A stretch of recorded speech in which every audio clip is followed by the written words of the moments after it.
الحمد للہ رب العالمین والصلاة والسلام علی سید المرسلین اما بعد فاعوذ باللہ من الشیطان الرجیم بسم اللہ الرحمن الرحیم الصلاۃ والسلام کیا رسول اللہ وعلی آلہ و صحابہ یا حبیب اللہ الصلاۃ والسلام کیا نبی اللہ وعلی آلہ و صحابہ یا نور اللہ حضرت یہ تمام نے دا چھوڑیں کہ بہت سارا لوگوں نے یہ نہیں پتہ ہوتا کہ وضو کس وجہ نہ ٹوٹ جائے اور کن چیزیں نہ ٹوٹے تھوڑی یہ وضاحت کر رہے ہیں لوگوں نے پتہ چل نحمدہ و نسلم علی رسول الکریم نواقصات وضو 8 چیزیں 8 اچھا چیز پائی جائیں تو وضو ٹوٹ جائے گا۔ سب سے پہلی چیز ہے پیشاب و پاخانہ کا مقام دے کسی چیز کو نکلنا۔ جی جی نمبر 2 باقی وجود دے کسی گندی چیز کو نکلنا، مثلا خون وغیرہ۔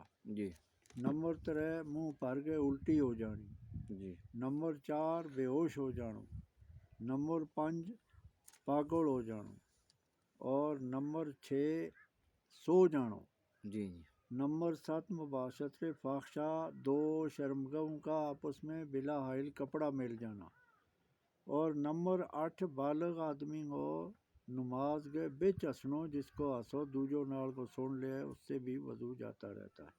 سبحان یہ اللہ 8 چیزیں نواقصات وضو۔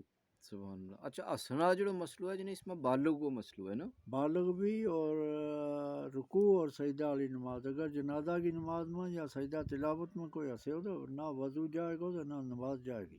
اچھا اچھا سجدہ اور رکوع والی نماز میں اگر کوئی بالغ ہنسے ہو اچھا نال کا نے ہنسو سن لیو تو نماز وضو جاتا رہے گا اور نماز بھی جائے گی۔ جڑو ہسے ہو اس کی بھی چلے گی تو جس نے سنی اس کی بھی؟ نہ سننے والا کی نہیں، ہسن والا کی اچھا صرف۔ جس نے جڑو ہسے ہو۔ صرف ہسن والا۔ سبحان اللہ، صلو علی الحبیب صلی اللہ تعالی علی محمد صلی اللہ علیہ وآلہ وسلم۔